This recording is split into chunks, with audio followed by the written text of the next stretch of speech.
Hello everyone, नमस्कार। Welcome back to our YouTube channel. Welcome back to, जहाँ भी आप देख रहे हैं वहाँ पे आपका स्वागत है।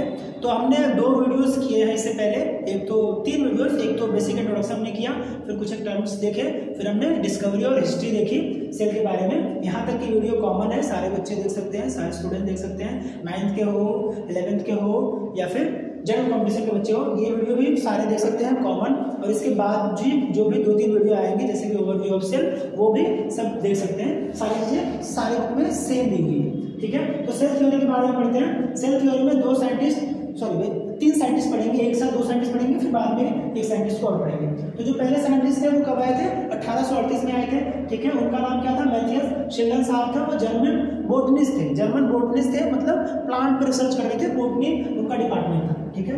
इसके इनके नाम को याद रखने का तरीका मैं बता रहा था। इनके नाम को याद रखने का तरीका क्या है? शिल्डन और बोटनिस्ट, ठीक है। तो बोटनी बेसिकली प्लांट से रिलेटेड है, और हम अगर देखें तो ये हमारा एनिमल सेल है, ठीक है। एनिमल सेल है, इसका जो आउटर मेम्ब्रेन होता है, बाहर जो परत होती है, वो क्या कहलाता है?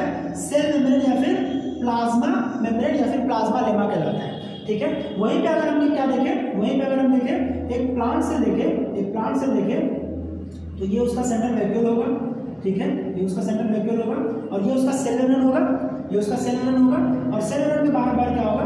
एक और मेम्ब्रेन होगा, जिसको हम क्या बोलेंगे?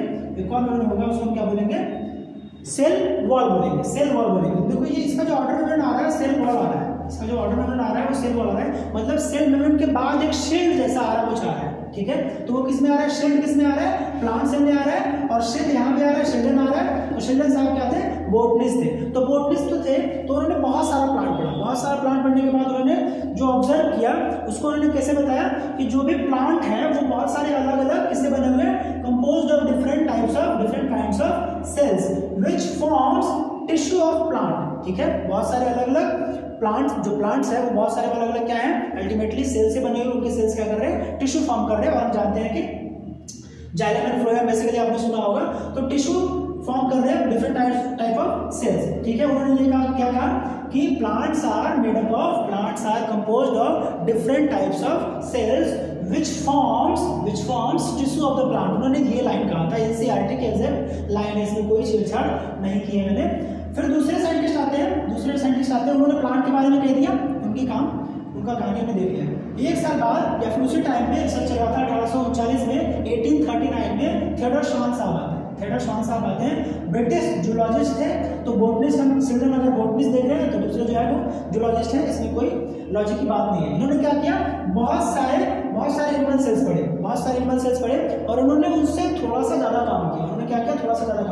उन्होंने बताया कि एनिमल में तो आउटर मेम्ब्रेन है, लेकिन बाहर जो प्लांट सेल में है वो एक और मेम्ब्रेन है, जिसको कि उन्होंने सेल वॉल कहा। ध्यान देने वाली बात ये है, यहाँ पर नोट डाउन करने वाली बात ये है कि उन्होंने जो आज हम प्लाज्मा मेम्ब्रेन जानते हैं, उन्होंने टर्म नहीं दिया था।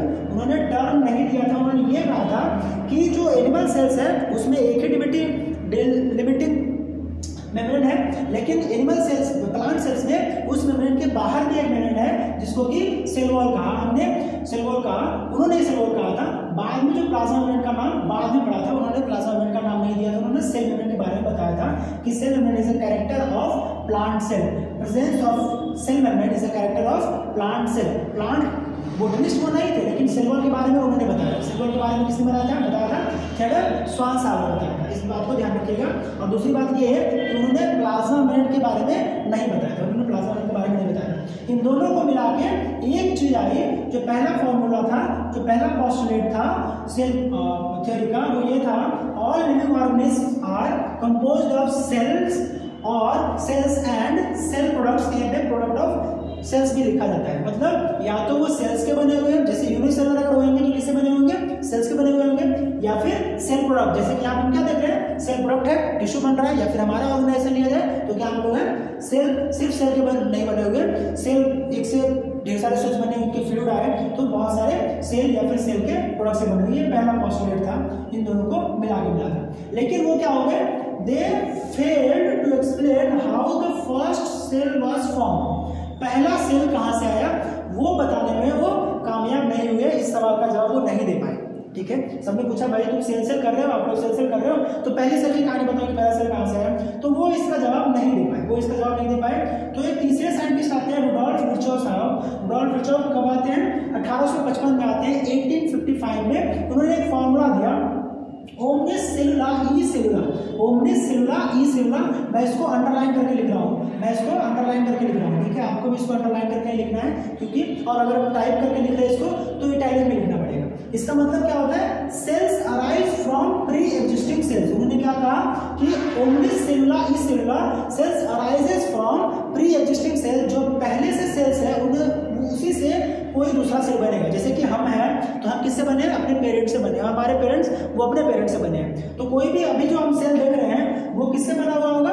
किसी पहले सेल से बना हुआ होगा, वो किसी प्री एग्जिस्टिंग सेल से बना हुआ होगा। सेल थ्योरी में सारे सेल्स नहीं आते हैं सेल थ्योरी में, तो ये दूसरा पोस्टुलेट था, सेल थ्योरी का। पहला पोस्टुलेट क्या है? All living organism are composed of cell and cell products. दूसरा क्या है? Cells arises from pre existing cells, या फिर ये फॉर्मूला आप सीधा बोल सकते हैं ओमनिस सेलुला ई सेलुला, ठीक है। सेल थ्योरी के कुछ एक एक्सेप्शंस है, जो सबसे बड़ा है वो क्या है? वायरस है। एनसीईआरटी में वायरस देकर रखा है, इसलिए मैंने सिर्फ वायरस मेंशन किया है, और भी है लेकिन एनसीईआरटी को हम पहले फोकस कर रहे हैं, तो हम एनसीईआरटी में ही रहते हैं। वायरस को क्या बोला जाता है? ए सेलुलर बोला जाता है। यूनिसेलुलर अलग है, मल्टीसेलुलर अलग है, और ए सेलुलर अलग है। यूनिसेलुलर मतलब कि वो सेल है, ठीक है, फ्री लिविंग वो शो कर पा रहा है, फ्री लिविंग वो है। लेकिन ए सेलुलर जहां पे आ गया तो वो फ्री लिविंग नहीं है। वायरस को हमने पहले वीडियो में देखा था कि वो फ्री लिविंग नहीं है, जब तक वो हॉस्ट बॉडी में नहीं आ रहा है तब तक वो लिविंग नहीं है। So this was all about. इसमें और भी एक्सेप्शंस आते हैं, जैसे सीव ट्यूब्स वगैरह आते हैं, तो उसको आप देख सकते हैं। अगर इससे ज़्यादा आपको चाहिए होगा कि नहीं मेरे को और एक्सप्लेन करके चाहिए, तो आप कमेंट कीजिएगा, मैं एक्सप्लेन करके भी वीडियो बना दूंगा। अभी हम इसको फोकस कर रहे हैं, एनसीईआरटी को फोकस कर रहे हैं, क्योंकि बहुत ज़्यादा पढ़ना होता है बच्चों को, और अगर हमने बहुत ज़्यादा पढ़ाया तो सिलेबस तो हमारा एनसीईआरटी का ही कवर करना है ना, क्योंकि जो एग्जाम से पूछे जा रहे हैं बेसिकली एनसीईआरटी से पूछे जा रहे हैं। तो अगर जानकारी के लिए आपको और पढ़ना है तो आप बोलिएगा। जैसे कि अभी जो सेल थ्योरी है वो थोड़ा सा बदला है, यही 2 चीज़ें नहीं आती हैं, और भी 1-2 चीज़ें ऐड हुई हैं जो न्यू सेल थ्योरी है, तो वो चीज़ें अगर आपको एक्सप्लेन में पढ़ना है तो हम एक्सप्लेन में कर देंगे।